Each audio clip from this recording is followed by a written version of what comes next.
The story you're about to hear isn't about urgency, big achievements, or intense emotions. It's more like a portrait of quiet. A snapshot of a time when life moved without fanfare, without the pressure of ticking clocks, without the constant push to be more. This is a story told slowly, like an old memory being carefully lifted off the shelf, dusted off gently, held for a moment, then placed back with quiet reverence. At the heart of this memory is John Whitmore, an ordinary man, like so many others of his time. He wasn't a hero or a villain. He didn't build bridges or write books. But he lived. He lived deeply, even if quietly. He lived by tending to the small things, his land, his routines, the wood he chopped each morning, the kettle that started to whistle before the sunlight even hit the porch. He was the kind of man who seemed carved from the same rhythm as the seasons, changing slowly, but beautifully. In this episode, you'll walk alongside John through the paths of his simple life, in a time when the loudest sound was the creak of old floorboards underfoot, and the strongest smell was pie cooling on the windowsill. There's no rush here. No dramatic twists. No magical fixes. Just time, moving gently, and the small things that made sense when there was still room for silence.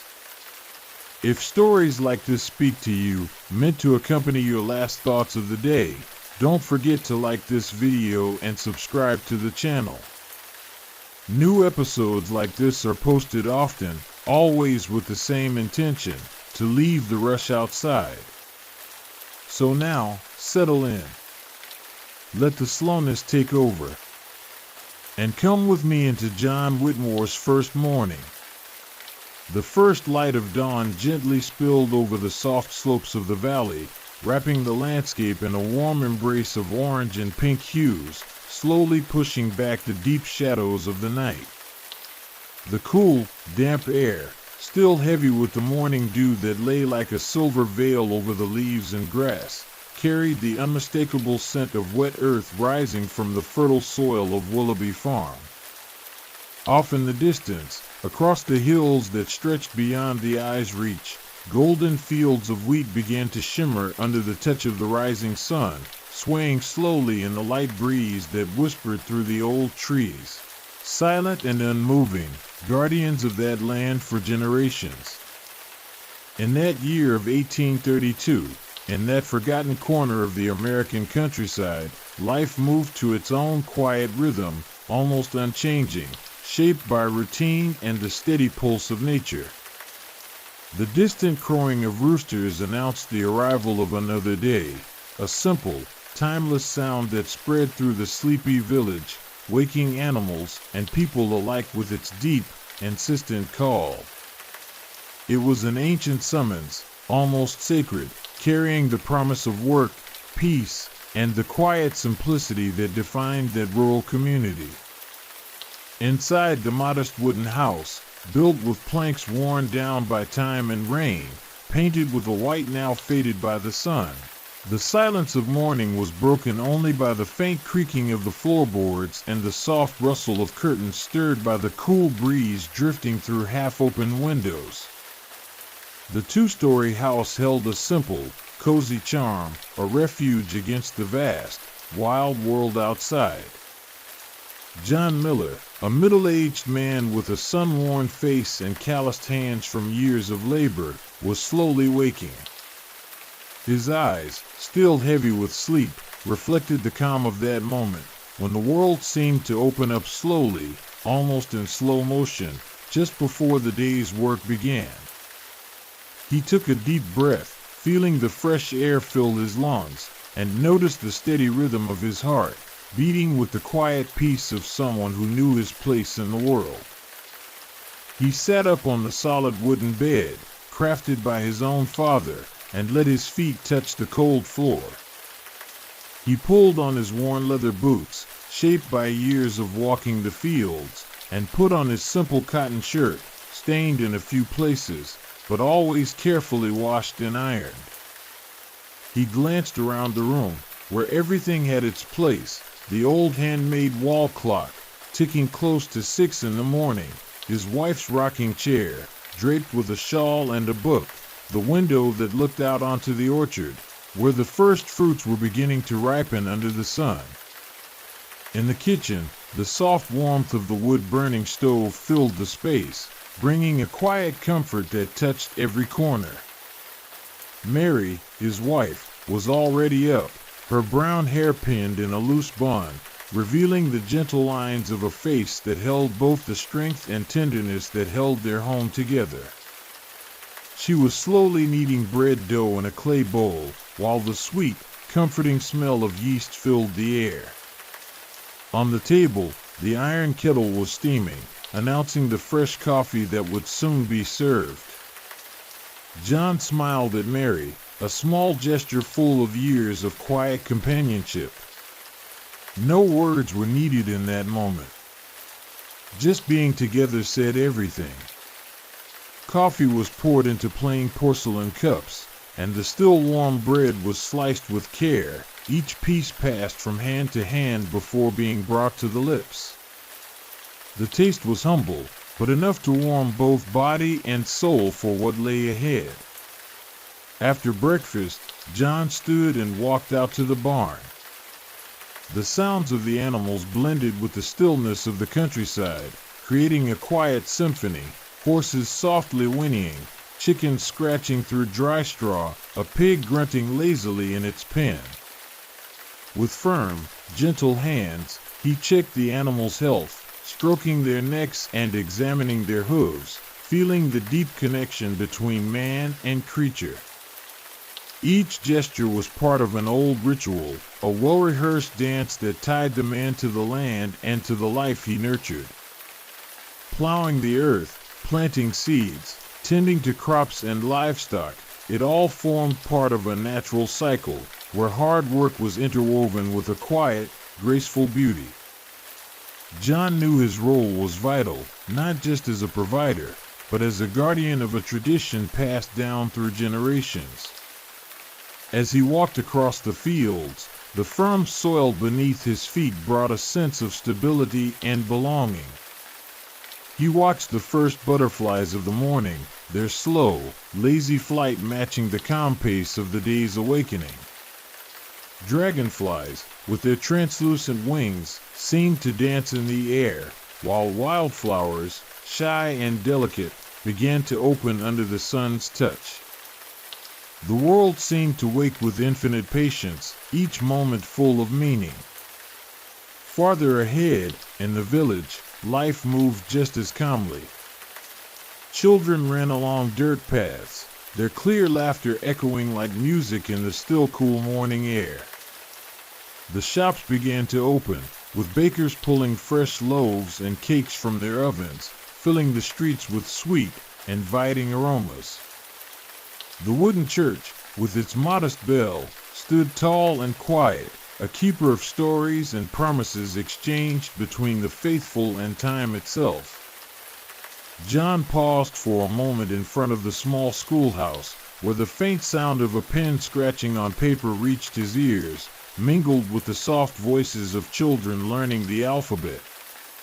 It was a sound that carried hope, a promise of the future, even if tomorrow remained uncertain and yet to be lived. The day was still young, and the horizon stretched out like a blank canvas, ready to be filled with every step, every action, every moment of a life that was simple, yet full of depth.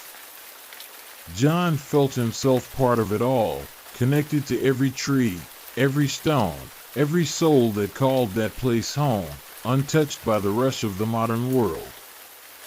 And so, with the calm of a river that never hurries, he continued his walk, knowing that each day carried within itself a thread of eternity, woven into the quiet fabric of the everyday. The sun had climbed a bit higher in the sky by the time John made his way back home, carrying with him that gentle, familiar sense that the morning's work was beginning to give shape to the day. The light was no longer shy.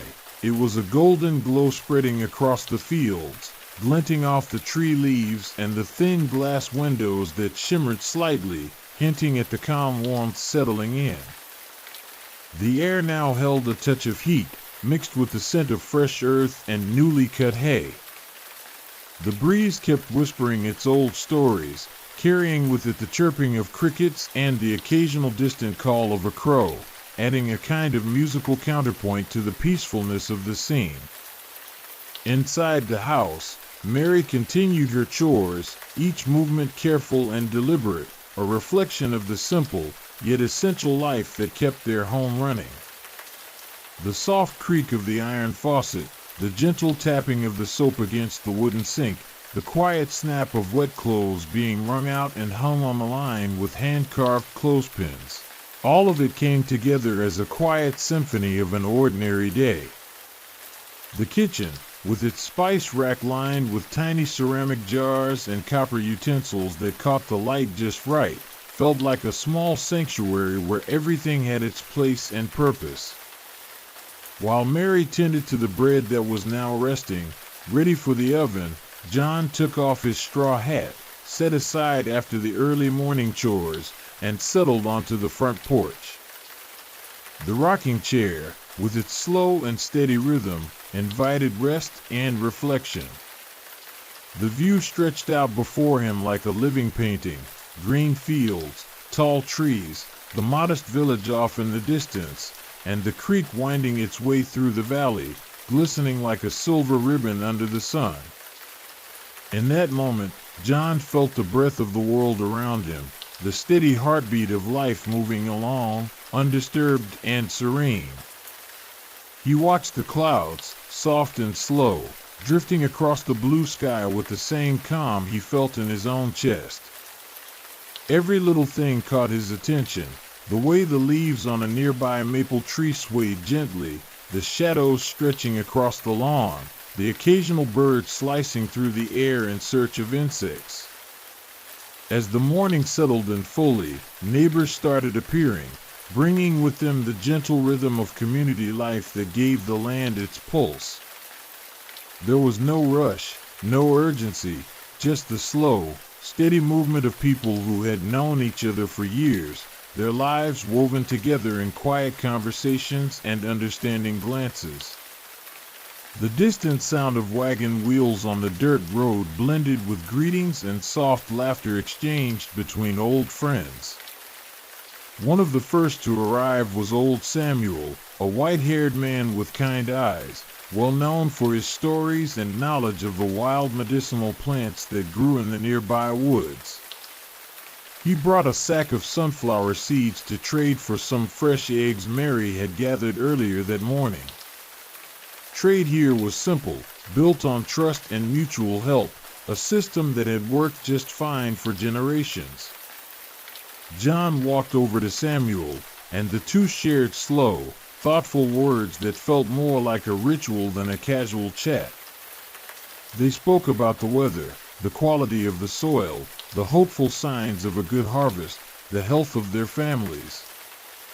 Their tone was gentle, like a familiar melody that returned with each season, offering a sense of security in an uncertain world. The handshake that sealed their exchange was firm, sincere, a quiet bond reinforcing the fabric of their community.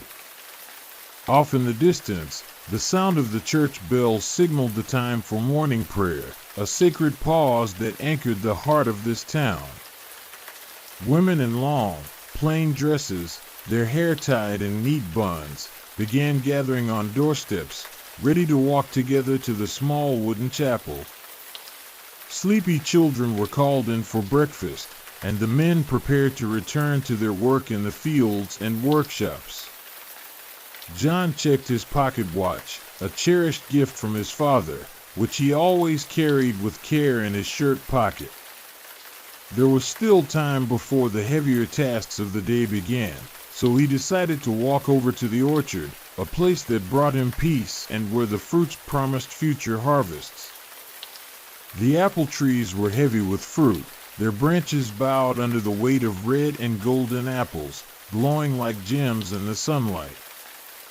He paused to watch a small bee buzzing from flower to flower, its patient, methodical flight a silent dance of life and purpose. John felt a deep calm as he took in the scene.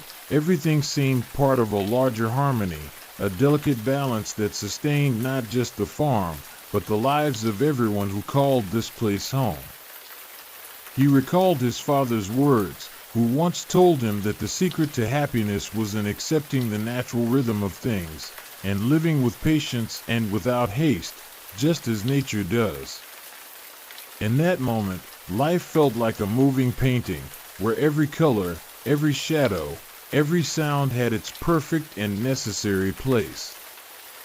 John closed his eyes for a moment and took a deep breath, feeling the fresh air fill his lungs and wash away any trace of worry or unrest. The present unfolded in all its fullness, and he knew that within the simplicity and routine of that day lay a quiet, lasting beauty. The bell sounded closer now, and John headed back toward the village, passing more neighbors along the way who were also making their way to church. There was a quiet kindness in every glance, a wordless respect for the peace that moment brought. Children gathered in small groups, their hushed voices filling the air with stories and soft giggles as they ran to catch up with the adults.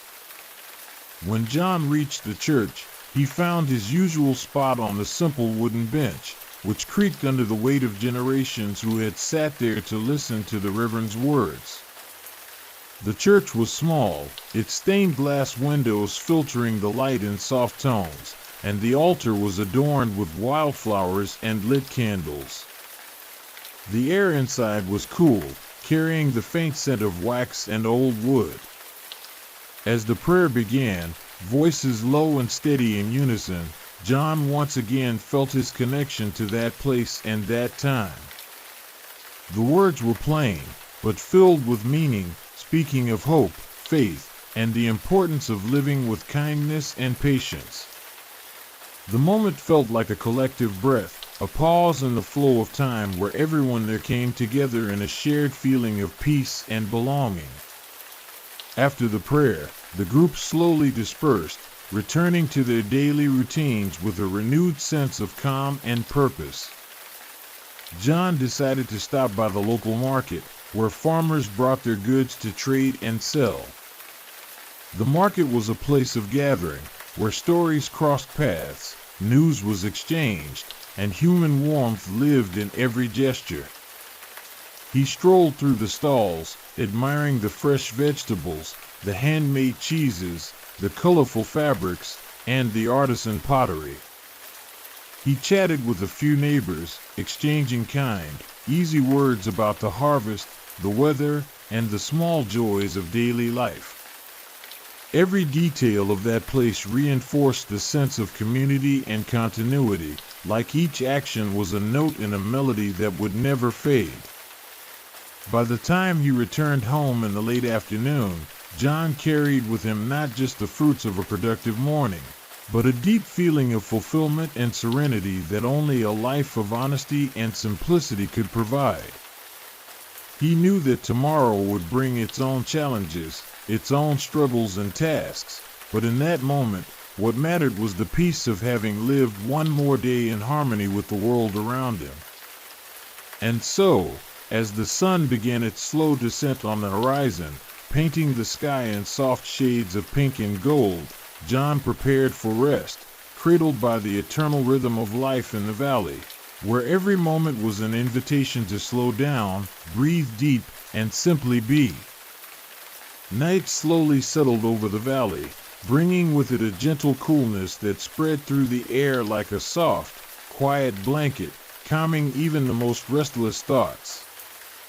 Stars began to appear in the dark sky, one by one, shy at first, until their silvery glow stretched across the heavens like an endless carpet of twinkling lights that invited reflection and peace. Inside John and Mary's home, the fireplace crackled with a gentle fire, sending out a cozy warmth that contrasted with the mild chill of a 19th century night.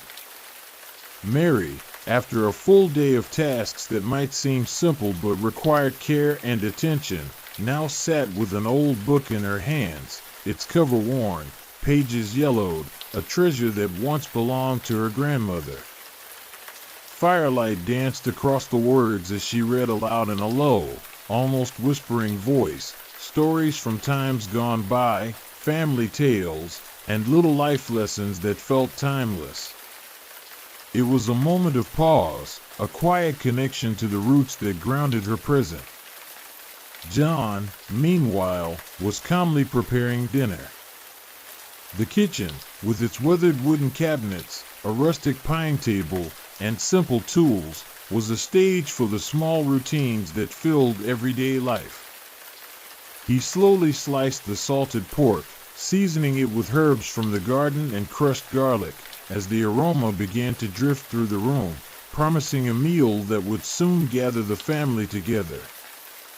The wood-burning stove cast warm shadows on the walls, bringing to life the home's little imperfections and the flickering motion of the flames. While dinner simmered, John walked over to the window to take in the world outside, where the moonlight bathed the sleeping fields in a silver glow. The creek, now quiet and cold, mirrored the stars like a peaceful mirror. The night breeze moved gently, carrying with it the damp scent of earth, the memory of warm sunny days slowly slipping away, and the early whisper of fall approaching, when leaves would begin to fall and the air would grow even cooler. Fall was a special time for everyone around there. It marked the final harvests, the preparations for winter, and a time for reflection on the cycle of life. Tree leaves turned red, yellow, and orange, painting the landscape in colors that echoed the fireplace flames. The scent of ripe apples, pumpkins, and dried fruits filled the markets and kitchens, bringing with it a sense of abundance and quiet satisfaction. Mary felt a quiet gratitude in her heart for being able to live in rhythm with nature, to be part of something greater, where each season brought its own blessings and challenges.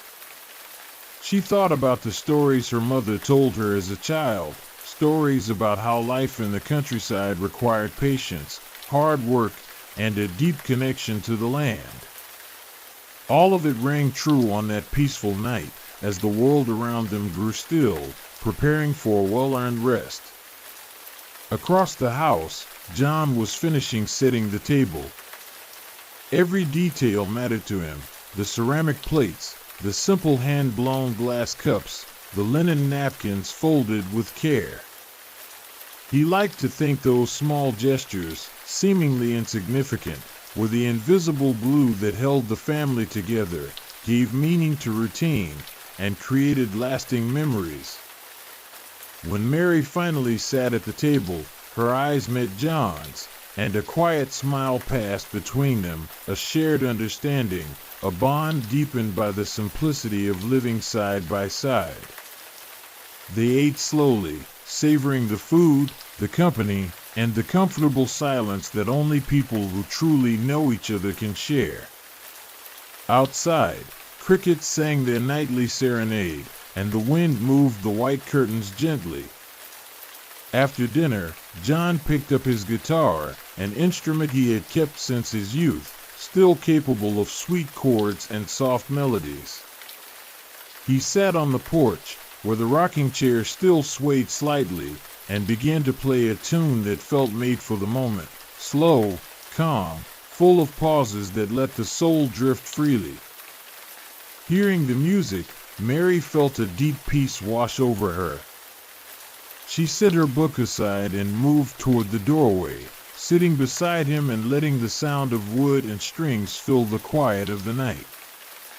The starry sky above them seemed to be listening too, a silent witness to the harmony flowing between two hearts in sync. As the melody unfolded, memories began to surface in John's mind. He thought of his father and mother, of the way they faced the hardships of rural life with courage and hope. He recalled childhood years, village gatherings, long walks through the fields with his siblings, and the stories told around the fire on cold winter nights. All of it wove a rich tapestry, full of color and texture, a treasure he carried within him. That night, John and Mary spoke little, choosing instead the comfort of shared music and silence. Words felt unnecessary when the connection ran so deep. Time seemed to slow, and the whole world narrowed down to that porch, that house, that moment of complete presence. As the night wore on, the fire in the hearth faded until it was just a pile of glowing embers. John and Mary made their way to their bedroom, ready for the rest that would restore their strength for the coming day. The house fell silent, except for the distant sound of wind and the soft creak of a door moving in the breeze. Sleep came gently, wrapping them in its deep, quiet embrace, promising that, come morning, the peaceful rhythm of the valley would be there again, with its small rituals and its quiet beauty. Each day was another page in the endless book of 19th century life, where time was measured by the richness of the moment, not by the rush of the hours. And so, in that unchanging, serene setting, the story of John and Mary went on, woven through the rhythm of the seasons, through small gestures, and through the quiet strength of a love that grew slowly, like a tree rooting deep and rising strong, reaching for the starlit sky above the valley they called home. The sun began to rise slowly over the horizon, painting the sky in soft shades of orange, pink, and gold, marking the start of another day in the valley. Morning light poured through the windows of the modest house, casting golden patterns across the walls and warming the cool dawn air. Dew rested gently on the leaves, sparkling like tiny jewels reflecting the first rays of sunlight, while a peaceful silence wrapped around the sleeping land. John woke before the first sounds of the day. With the calm of someone who understood the natural rhythm of life, he got out of bed and walked over to the small bedroom window. The scene outside was both familiar and ever new. The field stretched wide, rich in color and texture, as the long shadows of night slowly gave way to the incoming light. He put on his thick cotton shirt, worn work pants, and boots already marked by constant use. Then, moving quietly so as not to wake Mary, he made his way downstairs. The house still held the scent of last night's fire and the faint aroma of herbs he had left on the table to dry. On the stove, a cast iron pot was ready for brewing coffee, an essential ritual to start the day. Outside, the air was crisp and clean, filled with the smell of damp earth and greenery. Birds had begun their morning songs, forming a natural chorus that filled the valley and breathed life into the morning. John walked to the barn, where his tools were neatly arranged and the animals were already awake, waiting for his care. The cows lowed softly, accustomed to the morning milking routine that John carried out with quiet care. His hands moved slowly, almost meditatively, like a dance repeating the ancient gesture of tending to creation. The sound of milk hitting the metal bucket blended with the rustling leaves and the distant crow of roosters. Meanwhile, Mary had woken, stirred by the smell of coffee drifting through the house. She got up, slipped on her light blue cotton dress, and went into the kitchen to prepare breakfast. The food was simple but thoughtfully chosen: fresh bread baked the evening before, creamy homemade butter, wild berry jam from the last harvest, and eggs just collected from the hens roaming the yard. On the table, steam rose slowly from the coffee as sunlight filled the room with gentle warmth. Mary placed the food carefully on the wooden surface, arranging each item with attention, fully aware that these shared moments were the foundation of family life, just as important as the day's work.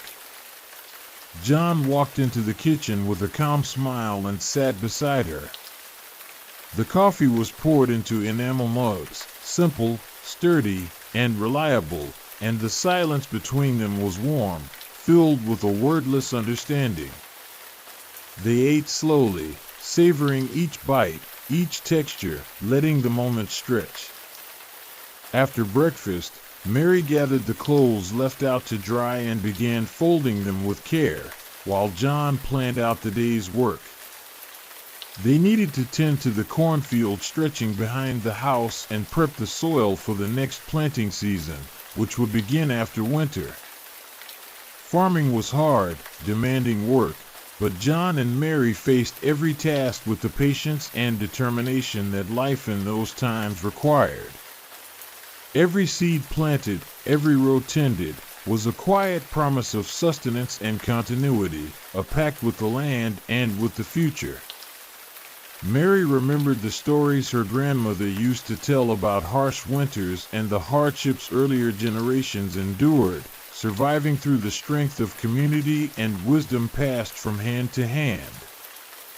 She thought about how life in this peaceful valley followed predictable cycles, yet was always marked by subtle changes that showed time's passing.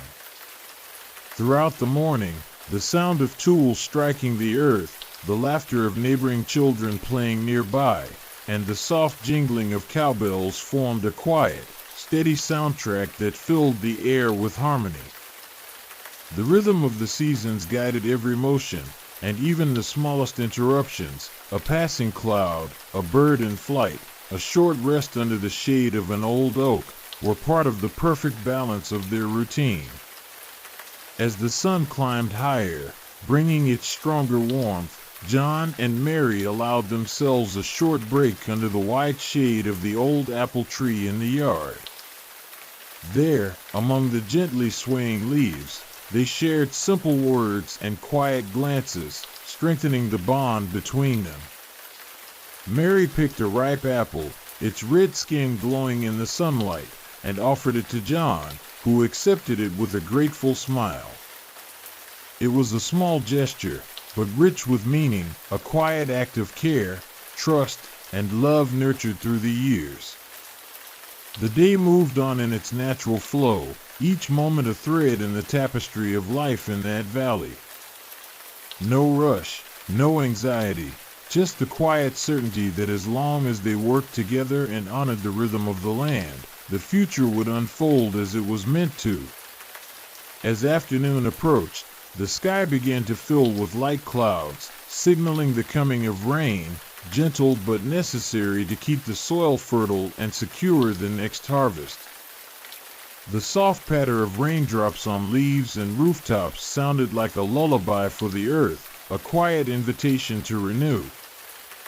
That evening, after another day of labor and shared moments, John and Mary gathered once more around the fireplace, where the flames danced slowly, casting playful shadows along the walls. The rhythm of the seasons carried on, steady and calm, setting the pace for those who, like them, found peace in simplicity and patience. And so, in that modest home nestled in a tranquil valley, life continued its course, slow and steady, an endless cycle of days and nights unfolding like pages from a book written by nature itself. As the days passed, John and Mary's quiet routine unfolded like a tapestry, weaving together small details into a greater story of life and simplicity. The valley wasn't just a refuge of nature and silence, it was also home to a small village that stretched along the dirt road running through the land like an artery, connecting stories, dreams, and daily lives. The village, with its wooden houses and modest gardens, was home to families who, much like John and Mary, lived off the land and relied on mutual exchanges. The bell from the local church rang gently in the evenings, calling neighbors to weekly services and gatherings that, though simple, held deep meaning for the community's social fabric. That morning, John had to head into the village to buy supplies they couldn't produce on the farm. He saddled up his old mule, the same one that had been by his side for years, and began the ride down the dusty road that wound between open fields, scattered woods, and gentle hills revealing wide views of the valley. The sun was high in the sky, pouring its warm light over the path, while a light breeze stirred the leaves, bringing a refreshing coolness that balanced out the heat of the day. On the horizon, soft white clouds drifted slowly by, forming a scene in constant motion, familiar, yet always comforting. As he made his way, John watched the neighboring homes, where children ran freely, their laughter echoing through the air like music. The creak of a swing, the shuffle of bare feet on dirt, and the faint sound of someone singing a simple tune created a lively, vibrant scene where every detail seemed to follow its own rhythm and meaning. When John reached the village, he was met with waves and friendly greetings, the kind of gestures that spoke of a community rooted in connection and mutual support. At the local general store, the shelves held the basics that complemented farm life: sugar, flour, coffee, spices, and bolts of fabric the village women used to make their clothes. The conversation inside revolved around the latest news: a new blacksmith settling in, plans for a bridge to make it easier to reach distant fields, and talk of the hunting season that would begin soon. To the outside world, it might have seemed trivial, but to the people there, it was a world full of meaning. John took the opportunity to chat with the blacksmith, a broad-shouldered man with calloused hands and a sharp gaze, who spoke about the challenges of keeping tools in good shape, essential for farming. There were also plans underway to build a new community barn, one that would store grain and equipment more safely through the winter months. With supplies in hand, John readied himself for the ride back, mindful that the road demanded patience and care. The mule moved steadily as the sun began its slow descent, painting the sky with shades of gold and purple, creating an almost magical atmosphere. On the way, he passed a group of farmers walking toward the village, carrying sacks of seeds and tools, chatting enthusiastically about the upcoming harvest and their hopes for the next season. The camaraderie between them was clear, an invisible bond connecting those who, despite the challenges, found in the earth a constant source of life and hope. When he arrived home, John was met by Mary's calm gaze. She had already prepared a simple dinner. They sat down at the table, sharing stories from the day, talking about future plans, and the occasional worry that, though rare, sometimes surfaced amid the day-to-day peace. That night, sitting by the fire as the flames flickered in a slow, hypnotic rhythm, they reflected on the changes the world was bringing, even to a valley that felt so far removed from it all. Progress and innovation had started to creep into conversations and actions, quietly testing their natural resistance to change. Mary spoke of the hope that the village children might one day have access to a permanent school, a dream many held onto, believing that knowledge could open doors and build a better future. John, though cautious of what he didn't yet know, understood the importance of education and adapting in a world that promised to change. And so, wrapped in the warmth of the fire and the soft whisper of the wind coming through the cracked windows, life moved gently forward, a delicate balance between yesterday and tomorrow, between the deeply rooted and the yet to come. They fell asleep under the quiet promise of a new day, knowing that no matter what uncertainties the future might bring, the present was a peaceful refuge, where time seemed to fold in on itself, making room for both dreams and hope. That morning's awakening felt like a slow symphony, played by the first rays of sunlight lazily slipping through the cracks in the wooden window shutters. John opened his eyes with the kind of peace only the countryside can offer, like time that moved to its own rhythm, with each moment stretching out patiently, like a story being told by the fire. The house still held onto the shadows of night, while the sun began its slow climb, painting the sky in soft shades of blue and pink, like a watercolor still wet, with no hurry to dry. Mary was still asleep, her face calm beneath the sheets, and for a while John simply watched her, soaking in the peace that seemed to radiate from her, a silence that didn't ask for explanation, only a quiet presence that comforted.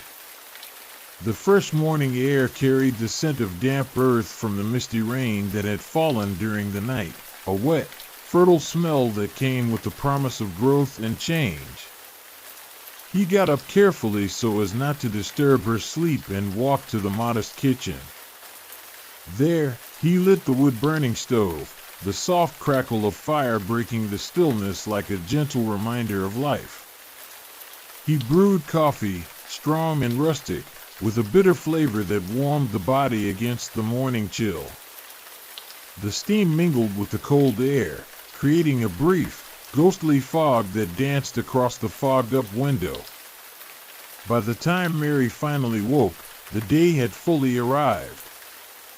They shared their morning coffee in silence, their eyes still holding the restfulness of the night, their minds drifting between the present and memories of seasons past. Outside, the world was calling in soft tones, the distant song of a bird, the rustle of leaves, the murmuring of the stream winding through the land. The farm, like a living organism, breathed and pulsed with the rhythm of the seasons, and John felt himself to be part of that eternal cycle, where every task was a link in the chain of life. Today, they would spend time mending the fences around the pasture, to keep the animals safe and maintain that delicate balance between man and nature. Winter had left its mark, broken branches, tilted posts, vines that needed pruning, and the work ahead was deliberate, almost ritualistic. As John walked among the trees and fields, his sharp eye searched for nature's subtle signs, the moisture in the soil, the color of the leaves, the freshness in the breeze. There was a quiet connection, a wordless communication between him and the land, an old understanding passed down through generations. He remembered his grandfather's stories about how the earth teaches patience and humility, showing that nothing is final, that everything is always in flux. Mary, meanwhile, was tending to the garden around the house, a small haven of color and fragrance. Her gentle hands moved through the soil with care, planting seedlings, pulling weeds, watering the first blossoms. It was her place of meditation, where time seemed to slow even more, and the weight of the world faded like mist under the sun. She could feel life pulsing in every seed, every shy sprout stretching toward the light. It was a symbol of hope and renewal, a reminder that even through hardship and the passing of years, there's always room to start again. Her gaze lingered on the small things, the glint of a petal, the erratic flight of a butterfly, the sigh of the wind through the branches. Everything seemed like a subtle dance, a choreography that celebrated the beauty of the simple. By mid-afternoon, the unexpected arrival of Samuel, their neighbor, brought a welcome breath of human connection into their peaceful routine. Samuel was a reserved man, not much for words, but his presence always carried a sense of safety and friendship. He came bearing sacks of seeds, corn, beans, sunflowers, gifts from afar, the result of trades and favors that helped sustain their rural community. Their conversation unfolded slowly, with pauses that felt comfortable, not awkward, filling the space with a kind of quiet warmth. Samuel spoke of the village meetings, where the idea of building a school was beginning to take shape. It was more than just bricks and a roof. It was a symbol of the future, a leap of faith in education and the freedom it could bring. John listened, his mind drifting to the children who ran freely through the fields, their laughter echoing across the hills. He thought of his own childhood, the long afternoons under a blazing sun, the lessons that came not just from books, but from watching life unfold around him. The school promised to broaden horizons, to open doors that had always seemed locked. But along with that hope, John felt a twinge of something else, an unease, the sense that with progress, some of the peace and simplicity of their life might be lost. He imagined the noise of cars, the constant motion of people, the glow of artificial lights replacing the stars. Would it be possible to preserve the balance? Or would the world they knew slowly fade, taking with it the quiet magic of everyday life? By day's end, the mist began to rise again, wrapping the farm in a translucent veil that softened edges and blurred colors. Mary used the moment to gather medicinal herbs, chamomile, fennel, mint, which she would dry for the cold nights and minor ailments. Each leaf, each flower, held a story, an ancient knowledge passed from generation to generation. John looked up at the sky, now bathed in warm hues as the sun made its slow descent, surrendering to twilight. He felt a deep gratitude for the life they led, for the love they shared, for the small victories that gave meaning to their days. The modest home, the animals, the garden, all of it was part of a larger mosaic, where each piece had its rightful place. At night, under the soft light of a lantern, while Mary embroidered and John wrote in his journal, the silence of the house held a quiet comfort, the kind only true intimacy brings. They didn't speak much, but communicated in glances, gestures, and the shared rhythm of breath and heartbeat. They planned the future without rush, knowing that each step had to be taken with care, respecting the pace of life. John felt that their routine, though simple and seemingly repetitive, held deep meaning, a silent truth about the value of the present, the beauty of the ordinary, and the peace that comes from acceptance. The world beyond might be vast and uncertain, but here, on this patch of land surrounded by hills and trees, was a refuge, a promise of continuity. The night mist crept in, and the wind blew gently, like a soft sigh carrying the ancient song of the seasons, of lives intertwined and renewed. John and Mary drifted off to sleep wrapped in that invisible melody, knowing that when morning came, the cycle would begin again, with its patience, its beauty, and its unshakable rhythm. The morning light crept in gently, filtered through the treetops that surrounded the small homestead. Dew still shimmered on the leaves, like fleeting little jewels reflecting the vast sky, announcing a day that promised serenity and steady work. John opened his eyes, feeling the softness of the simple bed, and a slow sigh escaped his lips, not from weariness, but from a quiet recognition that in that very moment, the world was in balance, despite the winds of change stirring in the distance. The smell of fresh coffee drifted through the rooms, blending with the earthy scent of firewood still burning softly in the hearth. Mary was already up, wrapped in a thick blanket, making sure the house was warm before the chill of autumn fully settled in. She moved slowly, with the grace and rhythm of years lived deliberately, as if every motion were a small celebration of the simple, steady life they led, a silent choreography that kept them company every day. That day's tasks carried the rhythm of the small acts that sustain existence. It was time to prepare the grains for storage, a chore that might seem mechanical at first glance but in truth held the delicacy of an ancestral ritual. Each bundle of wheat, every sack of corn, was handled with care and respect, as though it bore the blessings of the land and the labor of past generations, as though it was a living legacy that needed protecting. John's calloused hands knew every texture, every scent, and exactly what to do to keep the food safe for the winter months. John and Mary worked side by side in the barn, the sound of seeds falling into bags creating a quiet music that filled the space with a sense of belonging and continuity.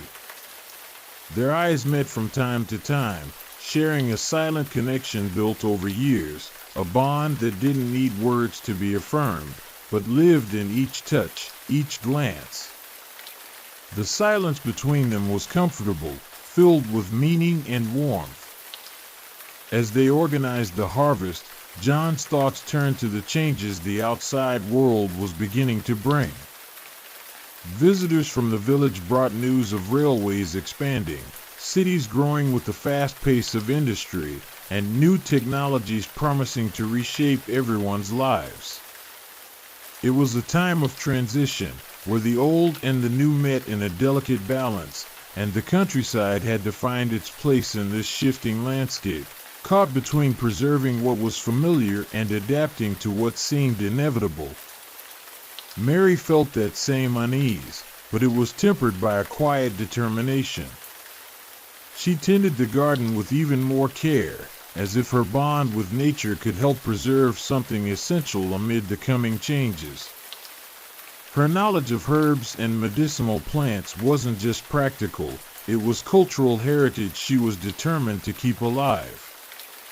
It tied her to her roots, to an ancient wisdom that had endured through time. She thought about the importance of passing that knowledge on, so it wouldn't be lost to the kind of progress that too often erases what it doesn't understand. By mid-afternoon, after a simple lunch of fresh bread, cheese, and mint tea, John decided to take a walk through the nearby woods. The soft ground was covered with fallen leaves, and every step he took stirred a whisper, as if the earth itself were telling old stories, memories held in the silence of the trees. He noticed the vibrant autumn colors, the reds, yellows, and browns blending into a palette that shifted with each moment, reminding him of life's impermanence, the constant flow of the seasons, and the cycles that governed everything around him. As he walked, John felt a strange blend of nostalgia and hope. He thought about where he'd come from, the childhood memories that still lived inside him, and the possibilities the future might hold for him and Mary. The woods were a refuge, a place where time seemed to slow down so he could truly listen to his own thoughts, the doubts, the dreams he kept quietly tucked away, even from the woman he loved. There, among the rustling leaves and the distant birdsong, he searched for clarity and inner peace. When he returned home, the sky was once again brushed with warm colors, and the breeze carried a faint scent of smoke and pine. Mary stood by the door, watching the horizon, and smiled as she saw him approach. They stood there, side by side, letting silence be the language that nourished the soul. No words were needed, the simple act of being together, sharing that moment, was enough to renew their confidence that whatever came, they would face it together. That night, under the soft glow of the oil lamp, John took his old guitar down from the wall and strummed gentle chords, melodies that evoked the calm and continuity of the place they called home. Mary sang softly, her voice weaving through the notes, creating an atmosphere of warmth and belonging. Music was their shared language, an invisible thread that connected past, present, and future, keeping them grounded even in the face of an uncertain world. As the night wore on, John and Mary shared stories from the village, memories of gatherings, celebrations, and the little moments that made their community feel like a true home. They spoke too of the challenges, of the need to adapt without losing what mattered most, simplicity, their bond with the land and with each other, and the reverence for the small things that gave life its depth. At the end of the day, as the last traces of light faded into a starry sky, John looked at Mary and felt a deep sense of gratitude. It was in the small gestures, the shared routines, the simplicity of their daily lives, that he found life's true wealth. The longevity of it all didn't come from great change or big accomplishments, but from the ability to cherish each moment, every step taken together in the slow, steady dance of the seasons, a quiet echo of time whispering promises of continuity. The house fell asleep beneath the blanket of night, cradled by the silence only the countryside knows, and John closed his eyes with the certainty that, no matter what changes might come, that inner peace would remain, a beacon guiding their days. Life moved on, slow and sure, and they would remain there, in the quiet harmony of the everyday, between the past that shaped them and the future still forming on the horizon, a horizon lit by the quiet magic of hope and the unshakable strength of loyalty. The next morning's awakening was gentle, an unhurried unfolding of time.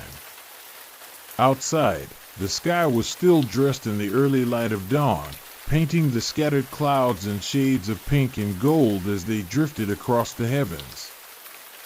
Dew blanketed the fields like a translucent veil, reflecting the promise of a peaceful day, a new chapter in the never-ending cycle of life on that land. The crisp air carried the scent of damp earth, moss, and wildflowers that peeked out shyly in small clusters, scattered across the yard and along the rustic wooden fences. John woke with a lightness he hadn't felt in a while.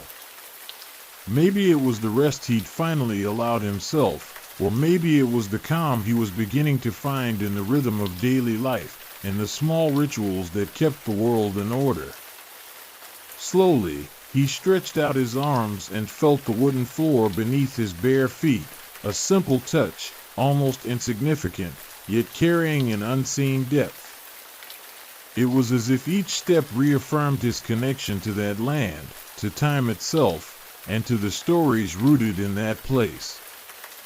In the kitchen, the fire crackled softly, fed by dry firewood carefully set aside the day before. Mary was already preparing coffee, the rich, woody aroma of freshly brewed beans filling the room with a promise of comfort and energy. She moved with the grace of well-practiced motions, never losing the beauty of intent. Every detail was considered, the care in tending the flame, the balance between the coffee's bitterness and warmth, the way the steam rose in slow, calm spirals, carrying with it the quiet breath of country mornings. As the house came to life, the roosters crowed, signaling that the village was waking up too. Neighbors were beginning their routines, each one moving to their own rhythm, almost musical in its repetition. Distant voices, the clinking of dishes, and the carefree laughter of children echoed down the dirt paths, bringing with them a sense of community, of belonging, of continuity. John and Mary knew they were part of that invisible network connecting everyone around them, each person fulfilling their role, each one helping to hold up the delicate weave of daily life. After breakfast, they got ready for the day's work, mindful that although the seasons repeated, each day had its own uniqueness, its own chance to reveal new details and nuances. John decided to head to the far field, where the soil was richer and the work demanded a bit more focus. The sun was climbing steadily now, casting long, soft shadows as he walked along the narrow paths, feeling the texture of the earth under his boots and the fresh scent of the plants shaking off the dew. When he reached the field, he paused to take in the view. The hills stretched out in gentle waves, painted in a blend of green and yellow that hinted at the coming of fall. In the distance, thin white trails of smoke rose from the village chimneys, drifting slowly into the air, a silent sign of the simple, steady life being lived below. The sight warmed John's heart, grounding him in a deep connection to everything around him, a quiet certainty that he was part of something greater, a mosaic of lives and stories woven together through time and space. He began tending the plants, examining each one carefully, checking leaves and fruit, always alert to the small signs that might call for extra attention. Every movement was precise, a quiet dance between man and nature, a silent partnership that required patience, sensitivity, and respect. With each leaf touched and every branch pruned, he felt he was nurturing not just the plants, but the soul of the place he cherished. As he worked, John let his mind wander. He thought of his father, a strong, patient man who had taught him everything he knew about the land and the value of honest, dedicated work. The stories told by the fire, the lessons passed wordlessly on sunny days and rainy ones alike, had built the foundation of who he was. It was a living legacy he hoped to pass on to Mary and, one day, to the children they dreamed of having. The weight of those memories was both sweet and solemn, a responsibility he bore with pride and humility. Meanwhile, Mary tended to the home and garden with the same devotion. She gathered aromatic herbs to prepare teas and natural remedies, knowledge passed down from the women in her family, wisdom she preserved like a treasured heirloom. Her delicate hands moved lovingly through the plants, and the scent of fresh leaves filled the air, creating an atmosphere of peace and wellness. For her, caring for that garden was also a way of tending to the spirit, a connection to the eternal cycle of life. Throughout the day, neighbors stopped by with news and stories, small moments that kept the village lively and vibrant. The creaking of a cart, the clip-clop of horses, and the hum of conversations in the town square created a constant soundtrack, a comforting background for the steady rhythm of the day. John and Mary welcomed those interactions, knowing that the social fabric woven by such exchanges was vital to the health and joy of their community. Time passed with an almost imperceptible ease, until the sun began to dip, coloring the sky with warm shades of orange, red, and purple. Dusk signaled the end of the day's labor, a time for pause and reflection. John returned home with the comforting sense of work well done, while Mary set the table for dinner, a simple meal, but prepared with love and care. In the quiet glow of the lantern, they sat down together to eat, sharing silence and the few, meaningful words they exchanged. Their talks about the future, their hopes and worries, were always whispered with tenderness and respect, as though time itself were a silent guest at that intimate table. They knew that, no matter what uncertainties the outside world might bring, they had found a safe harbor in each other, a refuge where they could rest and gather strength for tomorrow. Night settled in slowly, and the house drifted into a deep calm, broken only by the distant sounds of night animals and the wind playing in the trees. John and Mary turned in for the night, fully aware of the preciousness of their daily life, the quiet beauty that lived in repetition, and the steady rhythm that gave meaning to their days. They closed their eyes with the peace of those who know that true wealth lies in simplicity and shared love, and in the patient quiet that turns each day into an unhurried poem. The early morning hours arrived unhurried, carrying the ancient weight of stillness. It was one of those nights where time seemed to stand still, when the wind moved so slowly that even the branches hesitated to sway. Outside, the house slept beneath a thin veil of dew, and every surface glistened with a dampness that felt like memory. The grass stretched out like a slumbering carpet, and the trees stood motionless, like sentinels in quiet mourning.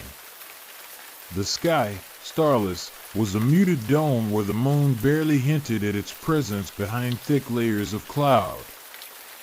Inside the house, silence breathed. The wood floors held the echo of the last steps, and the stove, long gone cold, still lingered with the faint scent of firewood and late afternoon coffee. The curtains hung in rest, and the framed pictures on the walls kept their still vigil.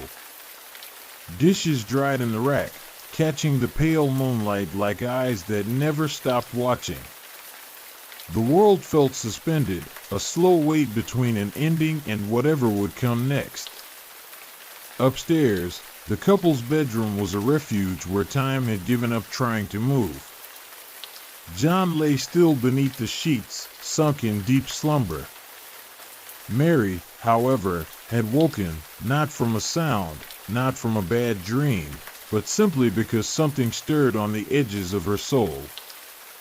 Her eyes opened as if answering an old, silent call, and she stayed in bed for a moment, staring at the ceiling, listening to the soft beat of her own heart. She rose quietly, reaching for the wool shawl folded at the foot of the bed. She wrapped it around her shoulders with slow, almost ceremonial care. Every movement was deliberate, as though she didn't want to wake her husband, or time itself. Her bare feet touched the cold wooden floor and carried her to the door. Crossing the threshold, she walked softly down the hallway and descended the stairs, each creaking step speaking in ancient language. The wall clock showed an hour that lived between waking and dreaming. The kitchen lay in shadows, its furniture like props from a forgotten play. The kettle sat still, a promise not yet fulfilled. Mary moved through the space with the care of someone stepping over memories. She opened the back door and stepped onto the porch. The night out there was thick, almost liquid. The cold in the air wasn't unpleasant, it felt like a caress from the dark. She sat on the wooden bench with the ease of someone who had done so before, in other times, in other silences. Before her, the field breathed slowly. The distant trees were dense shadows, and the sky cast a bluish hue over the earth's contours. Sheep dozed in the pasture, and even the crickets seemed to sing in a slower rhythm. Time dripped away, shapeless and unhurried. Mary's eyes stayed on the horizon, where there was nothing to see, but everything to feel. Memories surfaced without warning. She recalled her childhood, mornings when her mother would rise early to knead dough in the fog, those endless summer afternoons scented with cut grass and chapel bells, and winters when frost glazed the windows and the stove became the heart of the home, radiating warmth and stories. She remembered loss. The sister gone too soon. The father who aged slowly into silence. Each memory wove itself into the night like threads stitched carefully by hand, one at a time, without haste. Mary stayed there until the sky began to shift. Not enough to bring light, but enough to thin the night's heaviness. When the first rooster crowed far off, she stood up, stepped back inside, and brought the house back to life. The stove embers stirred again, water was set to boil, and coffee was measured out with near ritual precision. The grinders were, the kettles bubbling, the aroma of brewing coffee, it all felt like a quiet summons to the day that was being born. Outside, John was already beginning his day without a word.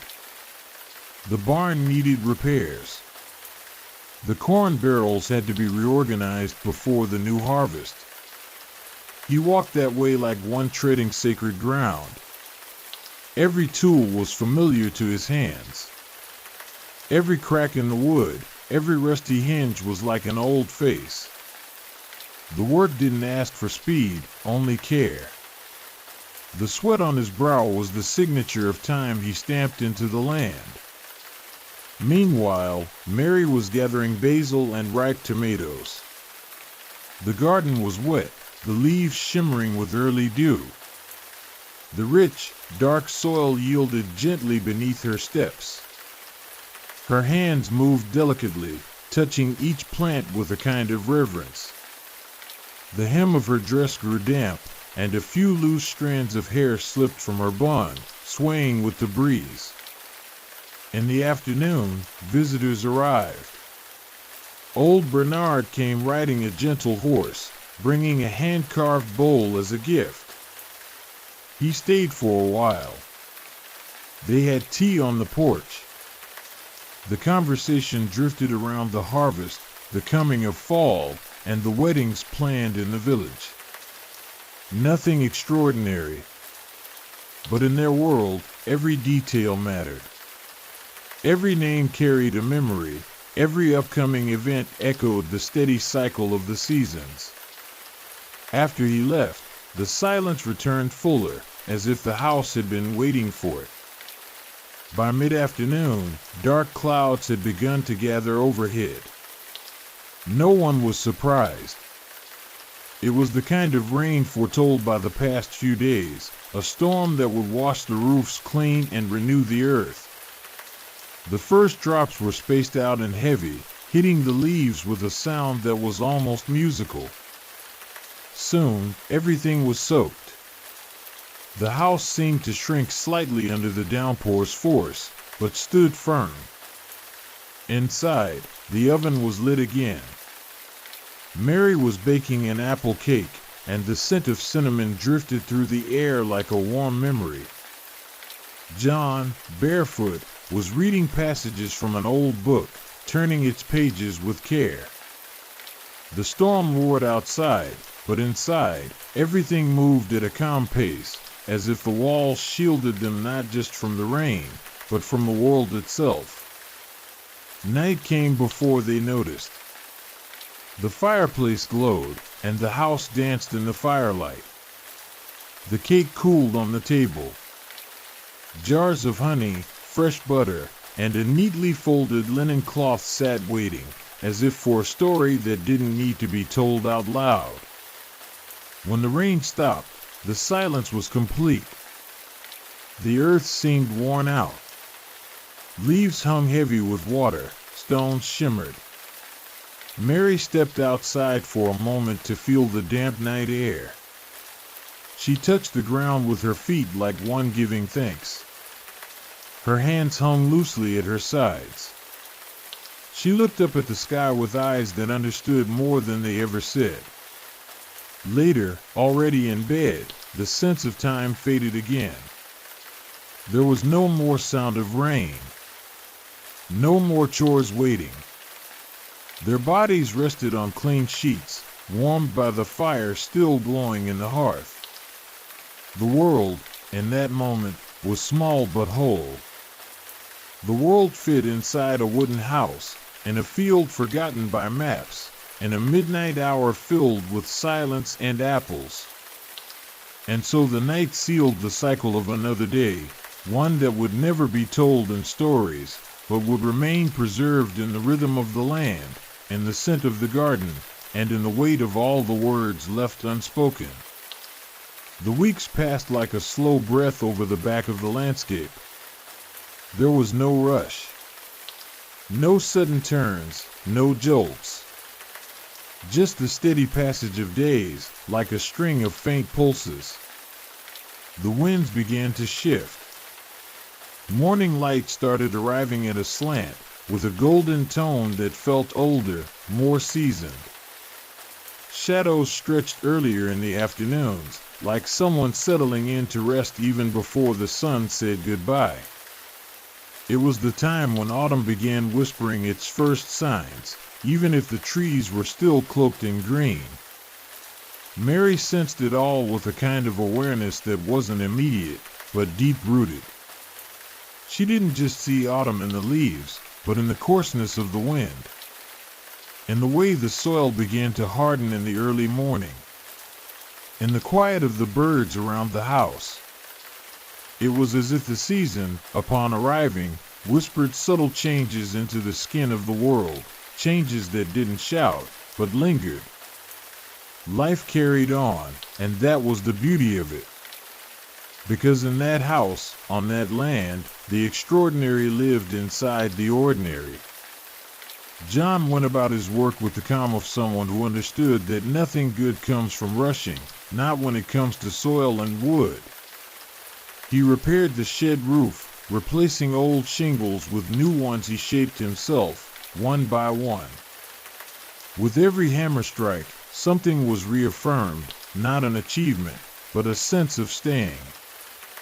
The quiet persistence of someone who keeps going, even when everything around suggests weariness. In the back of the barn, jars of preserves lined aged wooden shelves like medals of time. Handwritten labels marked dates that no longer seemed important.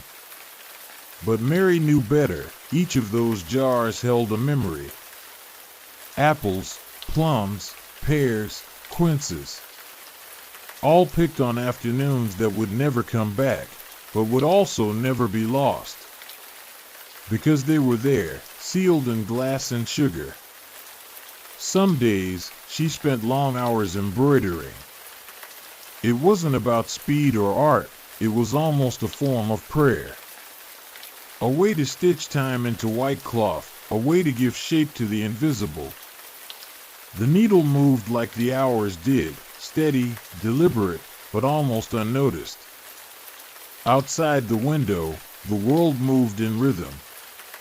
A bee slipped in through a crack, circled the vases, and got lost in the light. A leaf drifted down. A branch creaked in the wind. It was all time. In the village, movement was rare, but when it happened, it always brought news that traveled slowly from house to house. A newborn child. A barn fire across the river. A couple who decided to sell their land and leave. News that drifted in like a breeze, leaving a brief trace, just enough to stir the curtains of memory. John went to town every couple of weeks. He brought eggs, honey, and a few jars of preserves.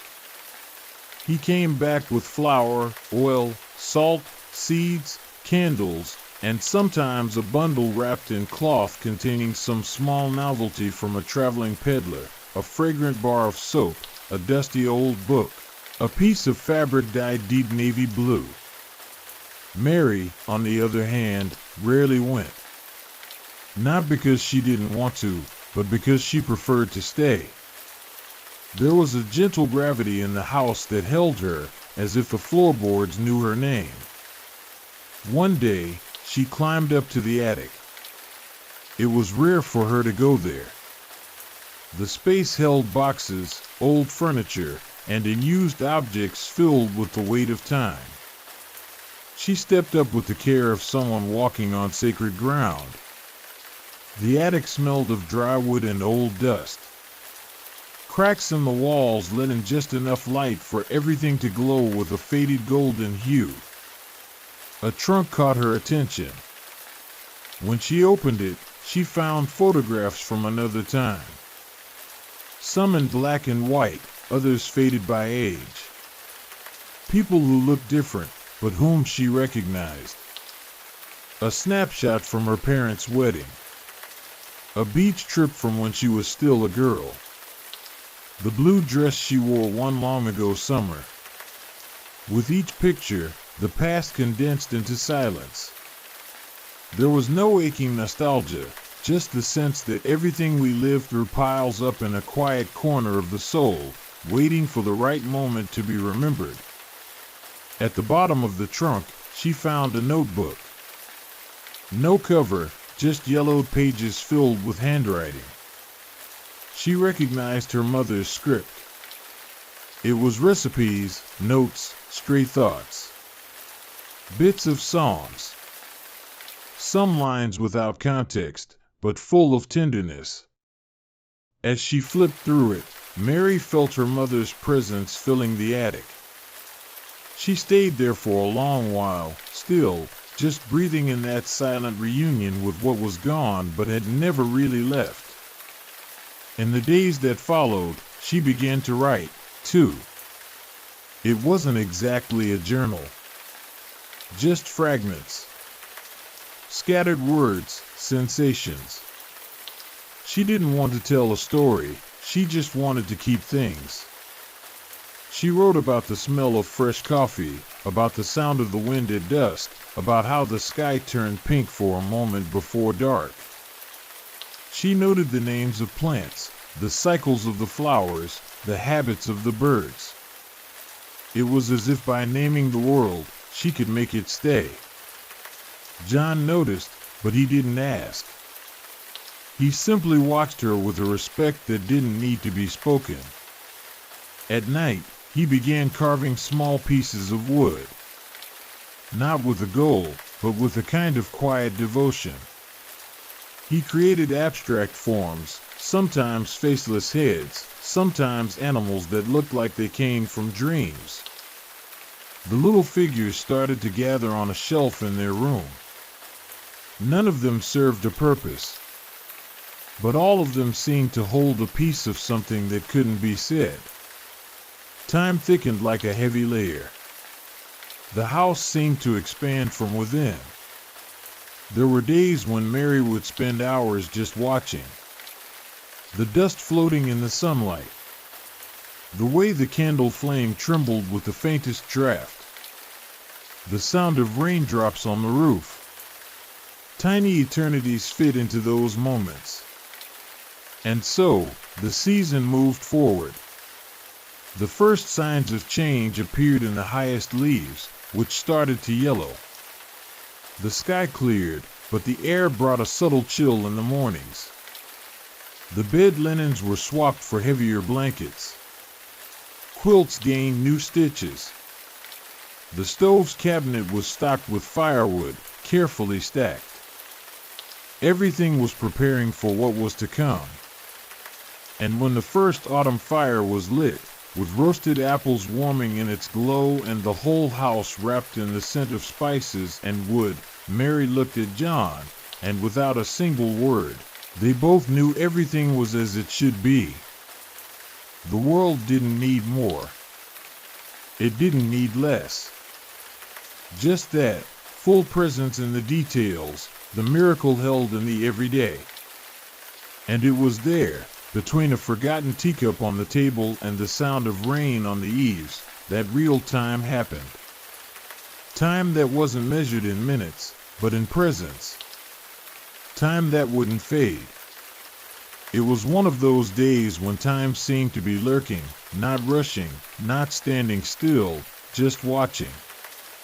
A soft breeze from the east brushed the tops of the trees with the tenderness of someone who knew every branch and leaf by heart, swaying them to an old, familiar rhythm. Since early morning, the sky had held a pale gray hue, not threatening, but without any promise of sun either. It was as if the morning had forgotten to get dressed and lay bare over the roof of the farmhouse. Jonathan had been waking before the rooster for weeks now.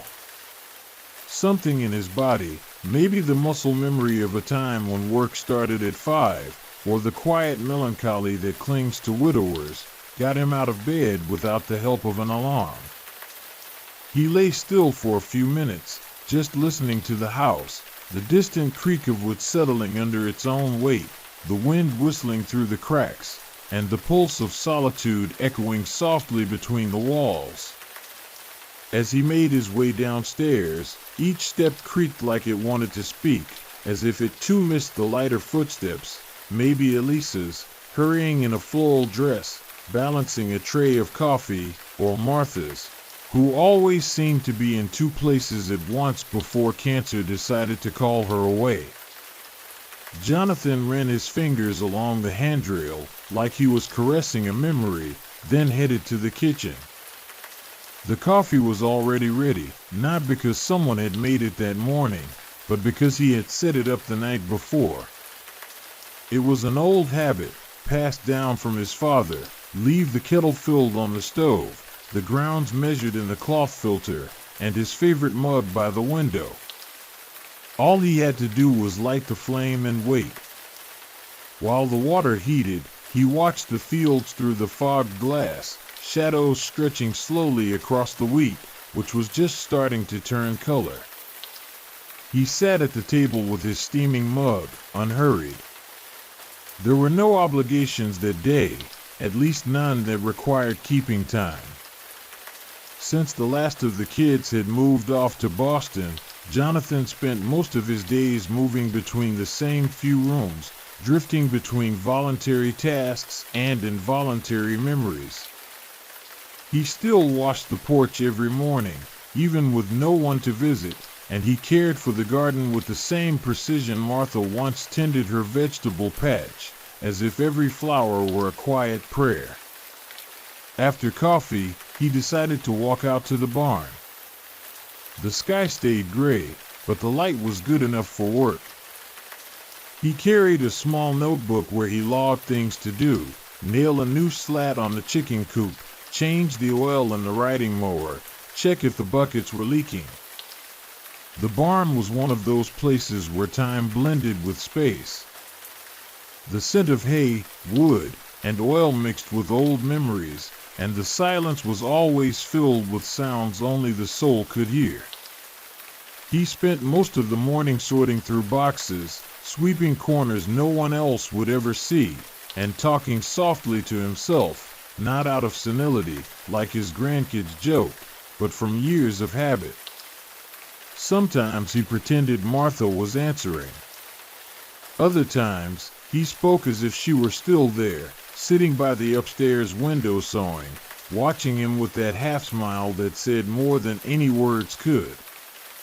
By lunchtime, he headed back to the house and warmed up a simple dish he'd made on Sunday: chicken with corn and mashed potatoes. He sat again by the kitchen window, eating slowly, watching the wind play with the lace curtains. The silence was comfortable. After the meal, he dozed for a bit in the armchair between the fireplace and the out-of-tune piano, wrapped in a plaid blanket and lulled by the ticking of the wall clock. When he woke, it was mid-afternoon. He decided to walk the trail that curved around the woods behind the house. He brought along a wooden walking stick, not out of need, but habit. The walk was more about reflection than exercise. He paused often to examine moss, bird nests, or simply to listen to nature doing what it always did, with or without an audience. In the distance, a crow cawed loudly, like it was calling someone, but Jonathan just smiled and kept walking. On his way back, he found old Rover, the aging dog who, despite aching joints, still followed him with the loyalty of a first love. They walked side by side to the porch, where Jonathan sat with a book open on his lap, not reading, while the dog lay at his feet, breathing with effort but at peace. They stayed like that for hours, until the sky turned rose and purple, and the first stars blinked shyly between the branches of the walnut tree. That night, Jonathan didn't turn on any lights.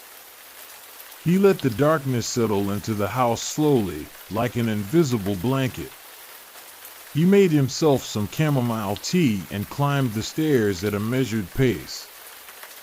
He stopped at the guest room door, open, empty, quiet. He walked in, ran his fingers across the dresser, adjusted the quilt, and shut the window that always squeaked. Then he went to his own room. He changed into his pajamas, brushed his teeth, and sat at the edge of the bed for a few minutes. Before lying down, he looked one last time at the framed photo on the nightstand, he and Martha on their wedding day, 1879, smiling like the world was a simple place. He whispered something inaudible, maybe good night, maybe thank you, and turned out the light. Outside, the wind kept telling its stories through the trees, and inside, time moved quietly, not rushing, not still, just there, breathing alongside Jonathan on another peaceful night in rural Massachusetts. There was something different about that Thursday morning. It wasn't the birdsong. They were as present as ever, filling the air with the same notes that made up the morning symphony of the countryside, weaving between distant whistles and the gentle rustle of wind-blown leaves. It wasn't the weather either, which stayed true to late spring, balanced between the coolness of the night's dew and the shy sun that slowly brought hope to the coming harvest.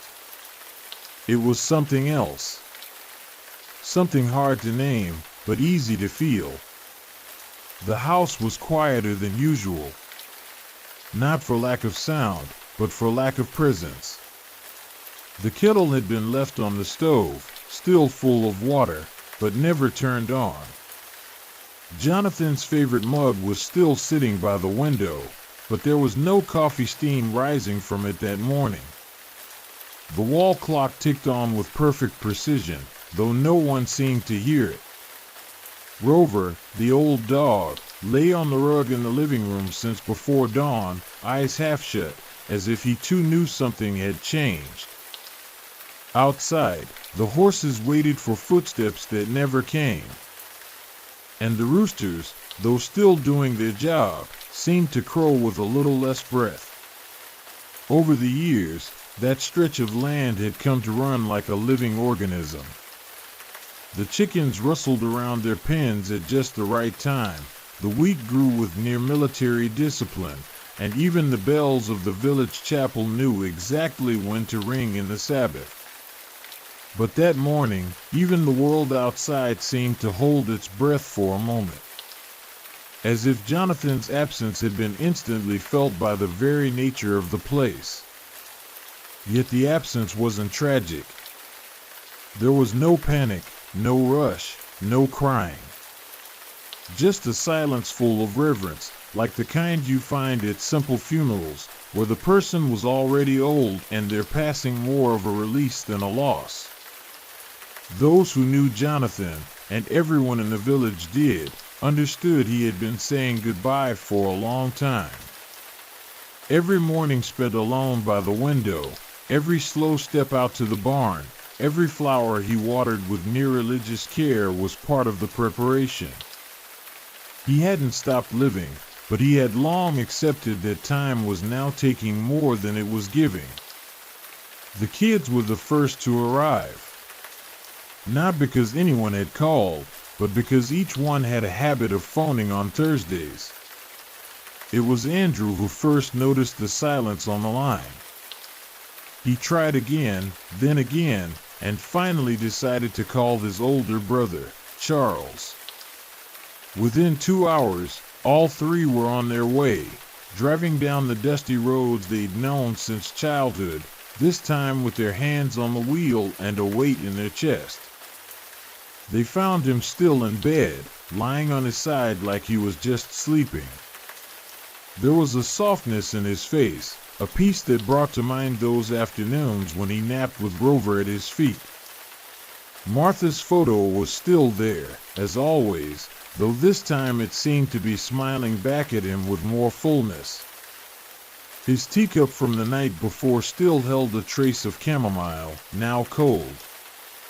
On the dresser lay his notebook, with the last line written the day before, "Maybe everything's in order now." There was no traditional funeral. Jonathan had always asked for simplicity, and his children honored that. The burial was quiet, held in the field behind the house, near the old oak he and Martha had planted in their early years of marriage. The village pastor read briefly from Psalm 23, and a few neighbors left wildflowers. No speeches. Just a string of shared silences. Silences of respect, of remembrance, of gratitude. In the days that followed, the house was slowly emptied. The children gently debated what to do with each item. One wanted to take the wall clock, another the straw hat. The old armchair was left right where it was. None of them could imagine the room without it. A few of Martha's letters were found in the back of his desk drawer. Old letters, written during summers when she traveled to care for her mother. The words confirmed what everyone already knew. Jonathan had loved her to the end, and had never stopped talking to her, even after she was gone. The land, on its part, stayed true to its rhythms. The harvest was gathered by volunteer neighbors, and the village chose to keep the garden as a living memory of the couple. Rover, the old dog, was adopted by a neighbor and spent the rest of his days lying under the shade of the walnut tree. The sound of wind through the leaves kept telling stories no one needed to say aloud anymore, because they were etched in the land, the sky, and the wooden porch. Over the years, that story spread through the village, not as a tragedy or a romantic legend, but the way good memories spread, in pieces, and scents, and repeated gestures. Some of the older ladies started baking bread the way Martha used to.